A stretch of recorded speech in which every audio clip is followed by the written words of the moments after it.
Hello, friends. This is Dave Hurwitz, executive editor at ClassicsToday.com, here with the best recordings of Wagner's Der Ring des Nibelungen. I'm not kidding. You asked for it, you're gonna get it. Actually, talking about the best recordings of The Ring is not difficult.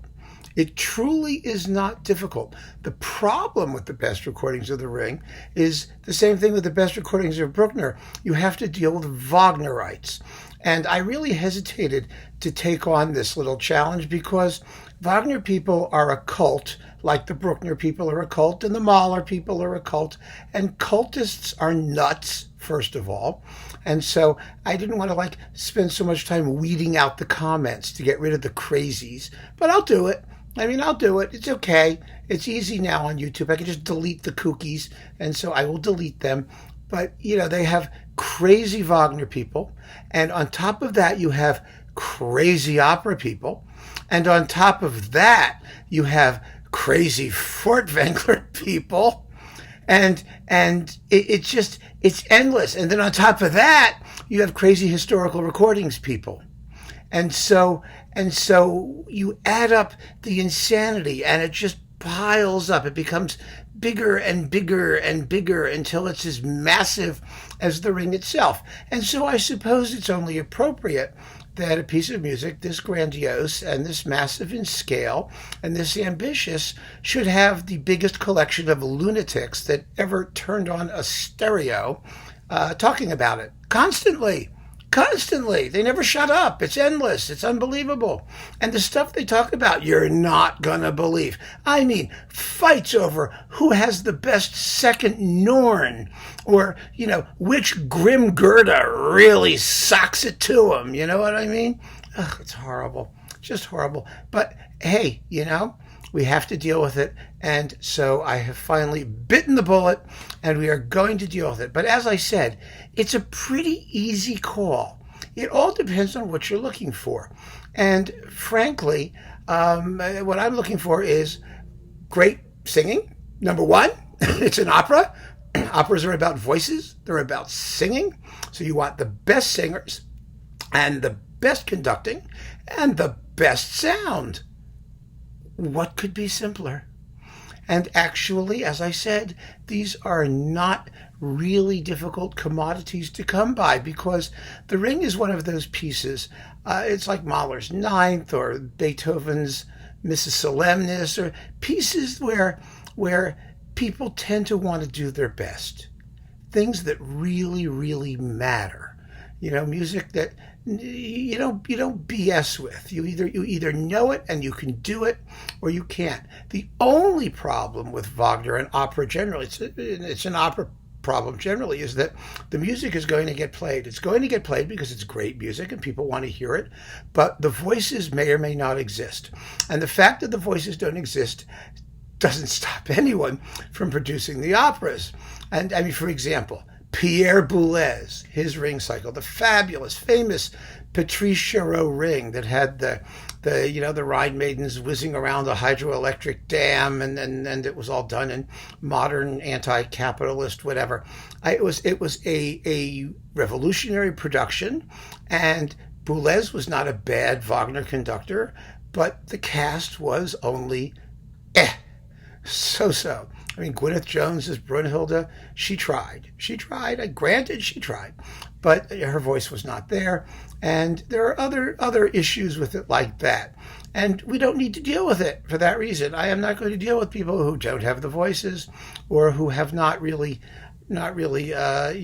sort of taken into account the scope of the work in doing their productions. So all of these performances are, generally speaking, very well sung. Some of them may have singers who aren't familiar to you, but they may be young or starting, which is often a good thing in Wagner, because by the time they get older, they've wrecked themselves, and there's no point in them even continuing.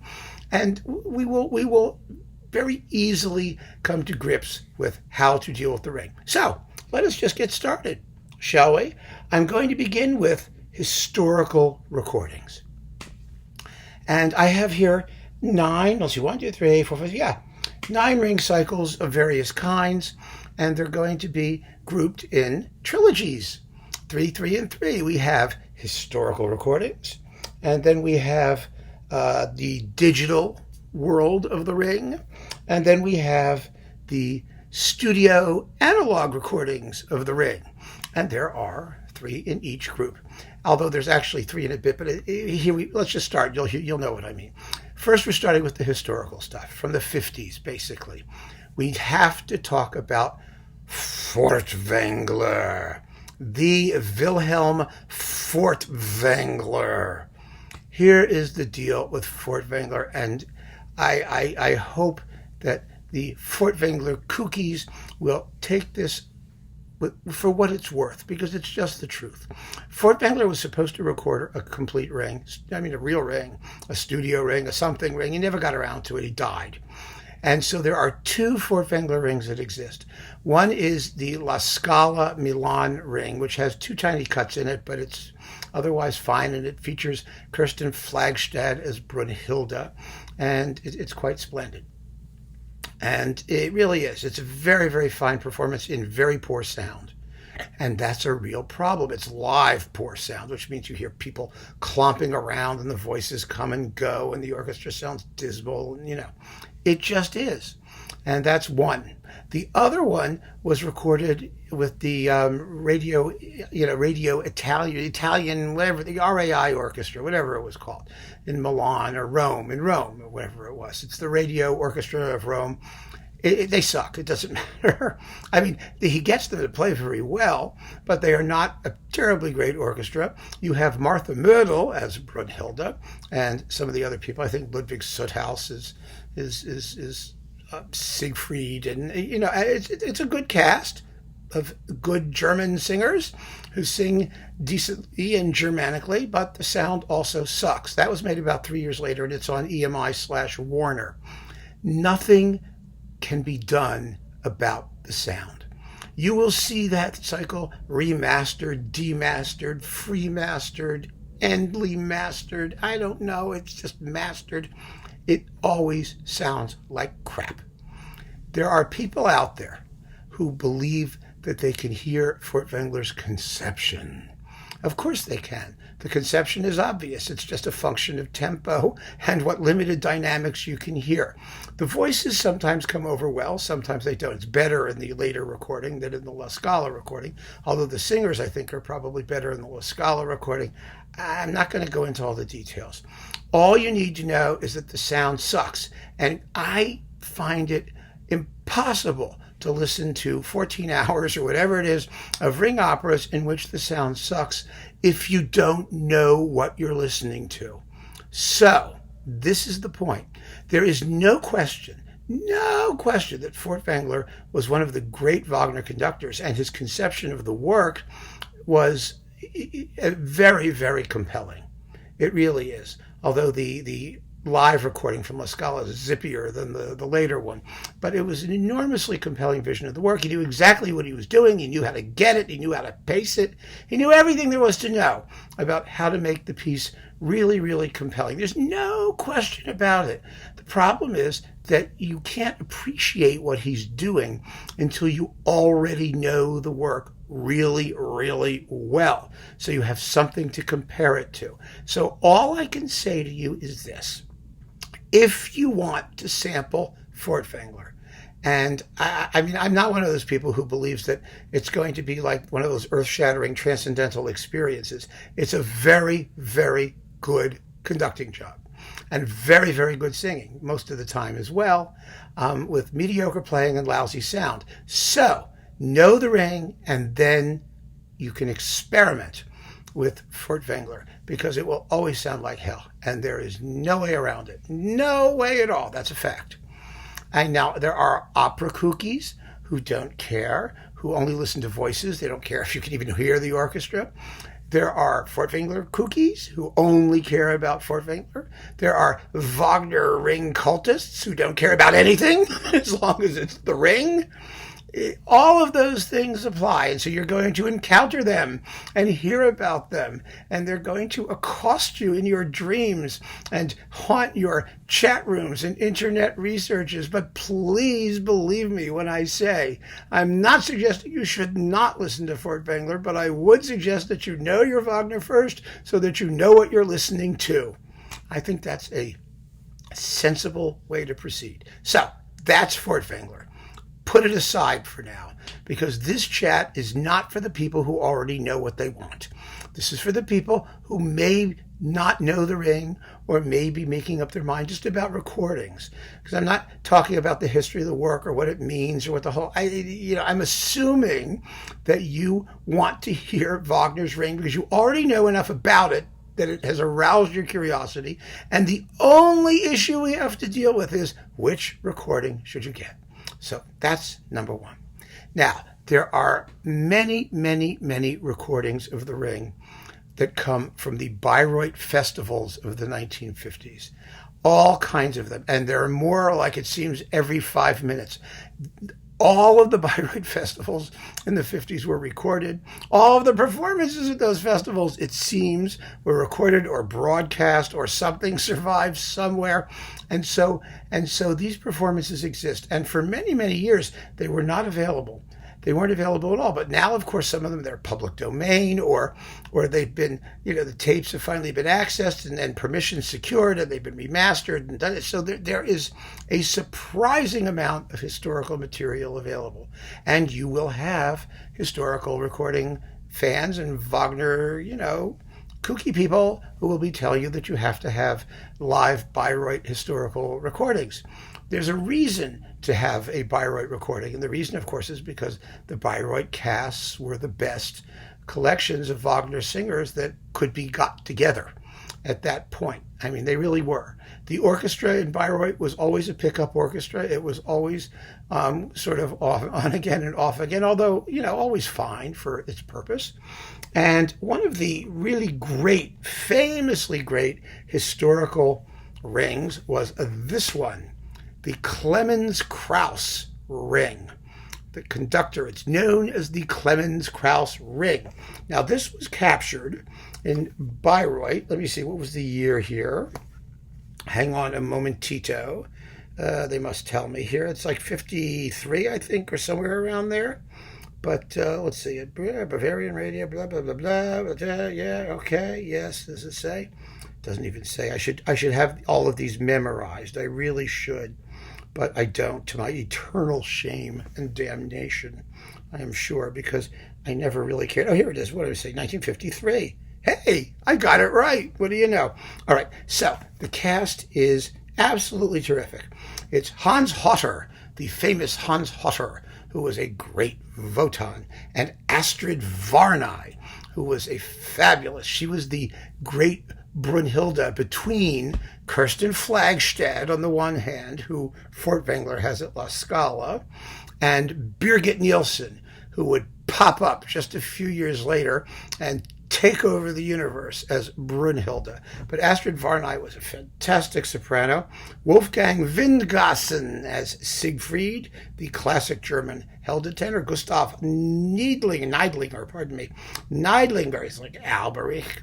And Regina Resnick, who I think is Sieglinde, and Raymond Vinet, and Joseph Greindl, and all these people. They're just so famous. And they were stalwarts at Bayreuth. I have it all laid out for you. Yes, let me see. These people are all in it. But let's see who really matters. Grim Gerda. Grim Gerda is let's see. Oh, look at this. It's Sibylla Plate, something like that. So we know who Grim Gerda is. And we also need to find out who the second Norn is to please all of the heavy-duty Wagner people. Here we are. Norn number 2. Oh, it's Ira Milaniuk. I mean, she was very well known.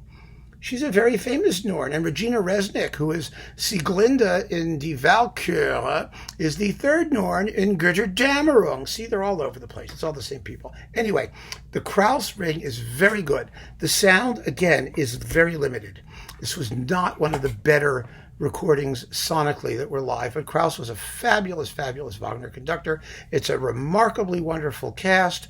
You can hear the voices pretty well. The orchestra comes and goes. It's not terrible. This Orfeo one is supposed to be the one from the original master tapes. The performance is available on about 50 or 60 other labels that have been processed and remastered and demastered a million different ways, as I've said before, like the Furtwängler ones. You could spend your life trying to find a marginally better sounding version of this thing, and it's just, don't waste your time. Just get the Orfeo one, and if you're curious, and it is a classic version. However, there is a better historical one and much, much better sound, and that is this one, Joseph Keilberth on Testament, if it's still available. Testament stuff really comes and goes. I don't know exactly what's going on, but this was from 1955, and it is very well recorded. It was actually sort of mic'd professionally. I think the Decca engineers did it, or one of those people did it, and they did an excellent job, and it sounds just fine for a live recording from this period. It's in stereo. It's in early stereo. I mean, it's really, really rather cool. And this is a great ring, Keilberth ring, and it has, mostly the same people we just talked about, I think. But let's see. We have all these little bookies here. Keilberth ring, Der Ring des Nibelungen. Let's see what this one says. Oh, here we are. Here we have the cast. Yes, you have Brunhilde is Astrid Varney, and Sieglinde in this case is Grey Bruvenstein, and Hans Hodder again is Wotan, and Ramon Vinet is Sigmund. He's Sigmund in the other thing. And let's see who's Hunding is still Joseph Grindel. Hunding, by the way, is the only decent character in Die Walküre, and of course he gets treated so badly. I mean, I just feel so badly for Hunding. Sieglinde drugs him, and then when he chases after her, Wotan kills him. I mean, and what did he do? He found Sieglinde, he married her, gave her a home, and he just gets treated like garbage by everybody. That's so Wagnerian.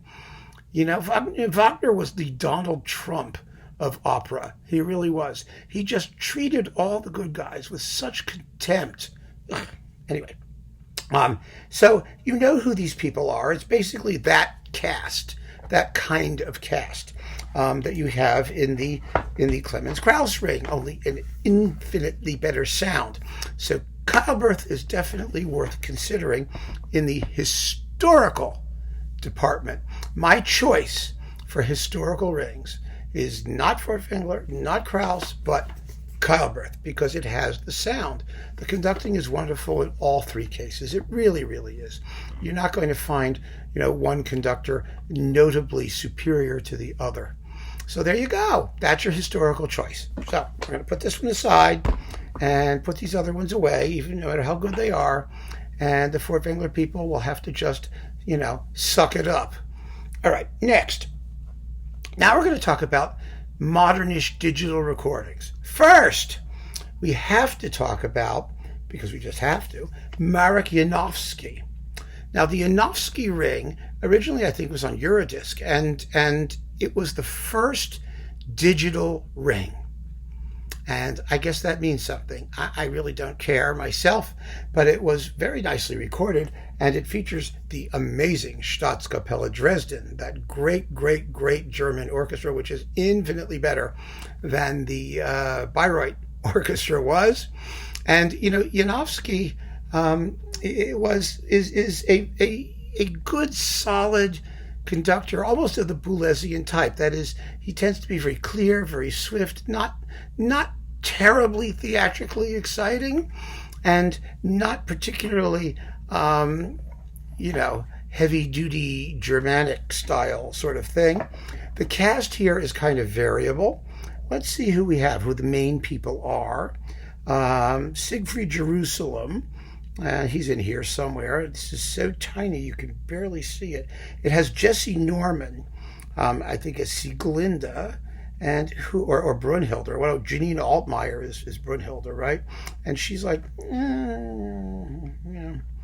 let me see if I can find out. This doesn't even come with a booklet. This is just a budgie box. So it's rather hard to see who's doing what. But I'm going to just take these suckers out and see what we can make out. Oh, yes, I can read this maybe slightly better. Yeah, Janine Altmeyer is Brunhilde. That's good. Renee Collo is Siegfried. As you can see, Sigmund Nimsgern is Alberich. These are very good singers of their period. We're talking about the 70s now. The late 70s, early 80s. This was sort of the Wagner crew that could do these things. And serious opera people and Wagnerites, although they like quite a few of these singers, will also quickly tell you that things had gone from good to less good as time goes on. And that is true. That is unquestionably true. I think the problem is that, operas are a seasonal thing. There is repertoire that comes and goes, whole swaths of repertoire. It all depends on the availability of singers. But the problem is that when you have repertoire works like the Wagner operas, you have to perform them. You have to perform them year in, year out. And the voices may be there or they may not be. There's nothing you can do about it. What we are in now, the period that we're in now, essentially, is one of tremendous advances in period performance practice and the art of Baroque opera and ornamentation and fabulous coloratura and vocal technique. It's actually the counterpart to the period we're in instrumentally, with people who know how to ornament and play on period instruments and have fabulous basic technique. This is what they do well. This is where we have lots of singers. Great Wagner singers are quite a bit fewer and farther between. And so you have to take what you get in any period. And it's fascinating, actually, to hear these recordings as documents of what kind of singing was available at the time. The 50s and 60s and half the 70s was a period of great Wagner singing, as was the whole beginning of the 20th century. I mean, even before then, because Wagner was still sort of new and people were growing into the roles, and that's what they were trained to do. Now, not so much. And so you have to see what you can get. Another sort of provisionally great ring for the conducting alone is Barenboim's. I mean, Barenboim is a fantastic Wagner conductor. I mean, he's Furtwängler without the lapses in technique and concentration that Furtwängler was sometimes prone to. I mean, all of Barenboim's Wagner is wonderfully conducted. He's just a superb Wagnerian. But you've got to deal with his singers. And his singers, I'm always using Valkyrie as sort of the test piece in all of these performances, because that gives you sort of the full Monty, the full cast. Das Rheingold is an ensemble piece, and you can get away with not having any star singers as long as they're all basically good and cooperating and they know how to talk to each other. But after that, you need to have great singing. And so who do we have here? Let's see. Oh my goodness. It's like John Tomlinson is Wotan throughout this thing, which is pretty good. Siegfried Jerusalem is Siegfried later on. Nadine Secunda is Sieglinde. Anne Evans is Brunhilde. Now, Anne Evans is interesting. Anne Evans was a young singer. Her voice is arguably too light for Brunhilde, but she does one hell of a job. I mean, she's working her lungs out, and she's pretty good. She's really surprisingly good. It works pretty well. People will all disagree and have their preferences, but it was a brave choice and a smart choice, because if she doesn't have the vocal heft of like a Birgit Nilsson, she does know how to sing, and she sings the role well. She really does. So, but the conducting on this ring is just glorious. Wagner operas can actually become conductors' operas, and that's what happens to them when you don't have the singers. It all falls to the conductor to carry the thing along. And because the essential constructive technique behind Wagner's operatic writing is symphonic in nature, they can be conductors' operas, and Barenboim's Wagner is that kind of Wagner. If you want great conducting, and these are gorgeously recorded too. Fabulously recorded. Barenboim is worth considering. Also worth considering, and this was a shocker to everybody, not least our very own Bob Levine at ClassicsToday.com, who reviewed this entire ring. And I strongly recommend you look at his reviews because they are very, very smart and very detailed, and they will tell you what's what. And that is this one. This one is a shocker. This is the Naxos ring, featuring the Hong Kong Philharmonic under Jaap van Zweden, the music director of the New York Philharmonic. And it is a marvelous ring cycle because here's the point, because Van Zweden and Naxos took the trouble to get the best possible singers for each opera. These were concert performances, and they are quite recent, and they really are. Let's see who's in here. Matthias Goerne, who is Wotan, and a wonderful Wotan.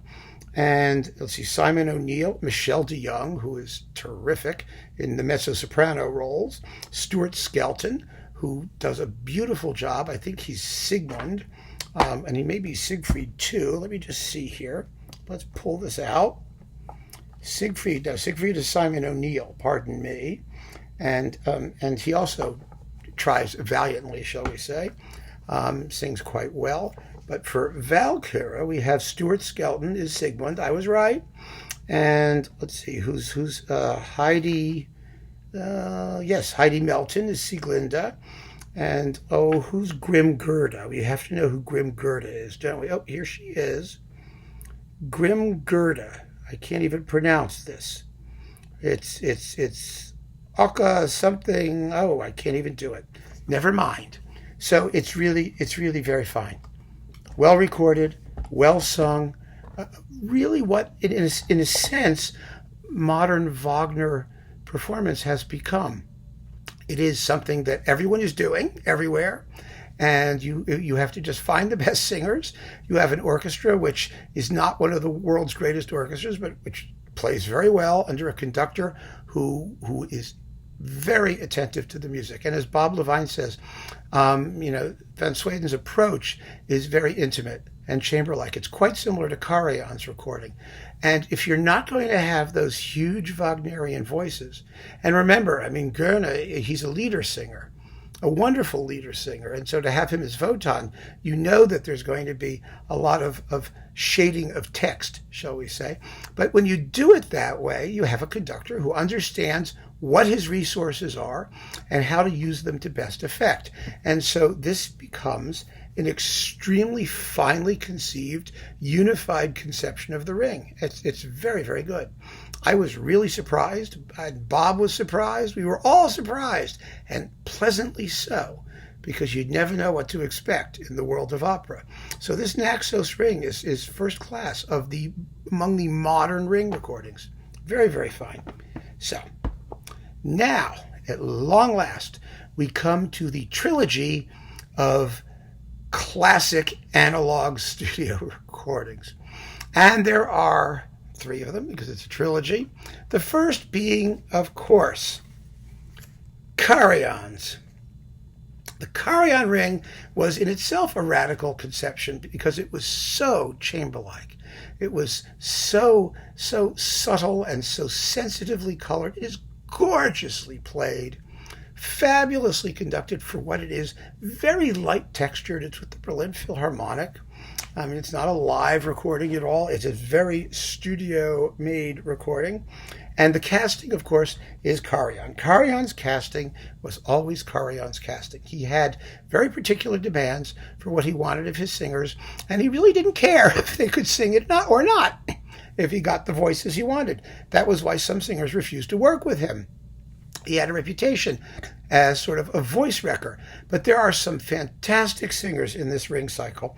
Among them, John Vickers as Sigmund, who is his usual animalistic self. He's really great. And Marty Talvala as Hunding. And Thomas Stewart, who is a fantastic Wotan. Thomas Stewart is just great as Wotan. And Sieglinde is Gundula Janowitz, who is very, very light-toned, but she sings the role beautifully. She's very girlish. It's very intimate. And Brunhilde, here anyway, is Regine Crespin. And I love Regine Crespin. I mean, she was a great, great, great singer. And it's wonderful hearing her sing German repertoire, which she could do very well. Her husband was a linguist, and her German diction is impeccable. And she's really exciting to hear as Brunhilde, even if, again, she's under a little bit of stress. Brunhilde in the later operas is Helga Dernisch, who later, Karajan basically destroyed, making her sing Isolde. But she's also quite good. I mean, they're doing their best here for old Herbie, and this is a conductor's opera ring cycle as well, rather like the Barenboim. It's not going to be the one you buy for the singers per se alone. Not that they don't fit in with the conception, but they are part of a conception, and that's the difference. So there's Herbie. Then we have the modern stereo Bayreuth one, which is Karl Böhm. Now, Karl Böhm's cast is basically the same as Schulte's cast, who we're going to get to in a moment. But Karl Böhm has one thing going for him that no one else has, and that's in Die Walküre Leonie Rieseneck as Sieglinde. Leonie Rieseneck, she of the famous post-coital scream. The post-coital scream, you need to understand what this is. It's part of Wagnerian legend. The post-coital scream happens. You may know what happens in Valkyrie, right? I mean, Sigmund, shows up in Hunding's house, which is built around this ash tree that has the sword stuck in it that no one's been able to pull out. And Sigmund finally realizes what the sword is, and he's the one who's destined to have it. It's Notung, the sword, needful, the sword, that Wotan stuck in there back in his Wanderer days, and only waiting for the great hero to pull it out. And so Sigmund grabs the sword and pulls it out, and as it's sticking up proudly erect, Sieglinde, who is his sister, of course, and with whom he's about to have a very torrid evening of hot and heavy, coitus, let's call it, lets out. I mean, Rieseneck does this. Sieglinde doesn't. There's nothing about this in the opera. But Rieseneck let out this unearthly shriek at the sight of it. And that became totally famous. And you only get the post-coital scream in the Böhm ring here. Now, the post-coital scream, it's just one of those things that you should know about. It's like the barking dog and the Ormandy Scheherazade. They're just some things that you can find in these recordings that have come down as part of the lore or the legend of the recordings. Böhm's ring, let's get to the performance, the rest of it. Böhm's ring is really thrilling. This is so exciting. It's just so bleeping exciting. I love this performance. It is not a philosophical tract. It doesn't make you, want to think about the meaning of existence or, what's going to happen to the universe. It's just a great animalistic, theatrical, raw experience. It's exciting as hell. And that to me is like really, really worth every single bit of it. It's a wonderful, wonderful performance. And, it has all the famous other ring people. It's got Birgit Nielsen's Brunhilde, and you've got, James King is Sigmund, and Gustav Neilinger again, who has to be Albrecht because there's no other Albrecht. And Wolfgang Wingassen is Siegfried, and it's just terrific. I love this ring. It's really kind of my favorite one when I feel like to just experience the raw theatricality of it. Because Wagner, for all of his philosophical pretensions, is still theater and exciting theater. And it works in the theater. And if you want to get that sense of it, then Böhm is your ring person, because it sounds very good too. Although the Bayreuth Orchestra is a little bit screechy. The brass are kind of, but it's pretty good. However, since the dawn of time, the universe has told us that the ring you have to have is the Schulte ring. the Georg Schulte ring. And you know, they were damn right. And this particular box, this is cheap, this particular one. And you'd get Derek Cook's 2 CD analysis of the ring, you know, with all of the leitmotifs and, you know, his discussion through the whole thing. It's fabulous to listen to. So much fun. And it's got like all of this bonus material in this little box, you know, with photographs and notes and stuff. It's fantastic. And it's really a deal. It's incredible. And it's the remastered one, the one that was in that big, huge ring confab that they released that had like everything, like, you know, pieces of Grana's fur as a special bonus. You could get anything. You know, it was unbelievable what was in it. But this is such a great ring. It's the Vienna Philharmonic. It's the best possible cast, including Kirsten Flagstad's Fricka in Das Rheingold just before she passed away. It's marvelous. And you've got Birgit Nielsen, and you've got Wolfgang Windgassen, and you've got Hans Hotter. And, you know, I mean, yes, he's older, and, you know, some people start bitching about, well, this singer is better in this one than in that one. And, you know, you can get into that nonsense endlessly. This is the best sounding. It's the one you have to get to learn the piece, to understand what the ring is all about, and to hear it sung in practically ideal circumstances.